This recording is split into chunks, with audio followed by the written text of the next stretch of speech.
इमाम हसन कहते हैं मेरी अम्मा सारे काम करती थी घर के। अब तो शहजादे हैं ना हमारे बच्चे, काम और बच्ची, यानी बच्ची मेके से वापस आती है तो सबसे बड़ा दुखड़ा ये सुनाती है कि वो काम बड़ा कराते हैं। यही है ना दुखड़ा? हाँ ना तो करें। सबसे बड़ा दुखड़ा क्या है? पता नहीं क्या कराते होंगे, हाल नहीं चलवा लेते कहीं, या कुछ चक्की नहीं पिसवा लेते, पता नहीं कौन सा ऐसा काम है। और मैं, आप नाराज ना हो जाना, मैं भी बेटी का बाप हूं, मैं भी बहनों का भाई हूं, मैं भी इस बात को समझता हूं, लेकिन एक बात जहन में रखना कि ये बात नहीं है कोई करने वाली कि सारे बच्ची के माँ बाप जमा होकर पहुंच जाते हैं हमारी बच्ची जी काम बड़े करती है। मसलन क्या करती है, क्या करती है वो? आओ मैं बताऊं मेरे मुस्तफा की बेटी क्या करती थी। मैंने सैकड़ों दफा ये बात की है और मेरा दिल करता है रोजाना करूं, फिर करता हूं। दुनिया में कोई इतना गरीब है जिसकी बेटी इतना काम करे कि हाथों पे छाले पड़ जाए? है कोई इतना गरीब तो उठ के बताए कि मेरी बेटी ससुराल में इतना काम करती है कि छाले पड़ जाते हैं। मैं दिखाता हूं, मेरे रसूल की शहजादी को छाले पड़ जाते।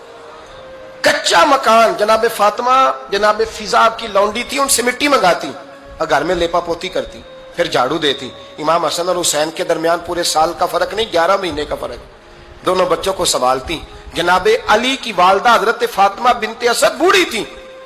जनाबे फातिमा वो खोल के नौकरी करती कि हजरत फातिमा बोल पड़ती, हजरत फातिमा बिनते असद बोल पड़ती। कहती बेटे फातिमा मेरा इतना ना ख्याल रखा कर, तेरे अपने भी बच्चे हैं। जनाबे फातिमा फरमाती आप सिर्फ अली की माँ तो नहीं ना, आप मेरी भी तो माँ है ना।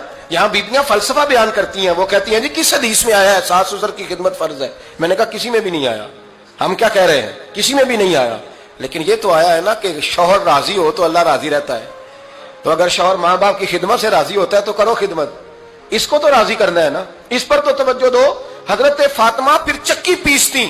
चक्की चक्की ये आसान जुमला नहीं कह जाते हैं हम, सुन लेते हैं आप। चक्की पीस कर, जौ पीस कर उसका आटा बनाना, फिर बच्चों के लिए खाना पकाना।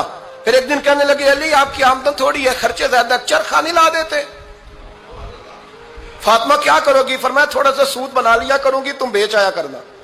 चलो मैं थोड़ा हाथ बटाऊंगी। ये सारी ड्यूटियां करके हजरत हसन बरवाते हैं। फिर इज्जत वाले रसूल की इज्जत वाली बेटी, फिर शानों वाले नबी की शानों वाली बेटी, फिर पाक महबूब की पाक शहजादी, सारी ड्यूटियां करके रात को मौला अली से कहती अगर आप इजाजत दें तो अल्लाह को राजी ना कर लूं।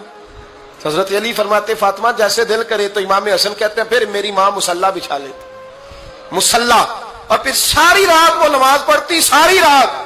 और फरमाते हैं जब सवेरे हाथ उठाती तो पहली दुआ ये करती ऐ अल्लाह मेरे रसूल की उम्मत पे रहम फरमा, ऐ अल्लाह मेरे रसूल की उम्मत पे रहम फरमा। तो कहते हैं जमाने बीत गए ये दुआ सुनते। तो एक दिन मैं करीब गया तो मैंने कहा अम्मी हुजूर कोई दुआ मेरे लिए भी कर दें, कोई हुसैन के लिए भी कर दें, कोई ज़ैनब के लिए भी कर दें। सारी दुआएं उम्मत मुस्तफा उम्मत मुस्तफा उम्मत मुस्तफा। कितना बड़ा जुमला है, कितना बड़ा शेख मुहक्किक ने लिखा है, कितना बड़ा। जनाबे फातिमा फरमाने लगी तेरे लिए भी करती हूँ, हुसैन के लिए भी करती हूँ, ज़ैनब के लिए भी करती हूँ, सबके लिए करती हूँ। पर बेटा याद रखना फातिमा की दुआओं पर पहला हक मेरे रसूल की उम्मत का है।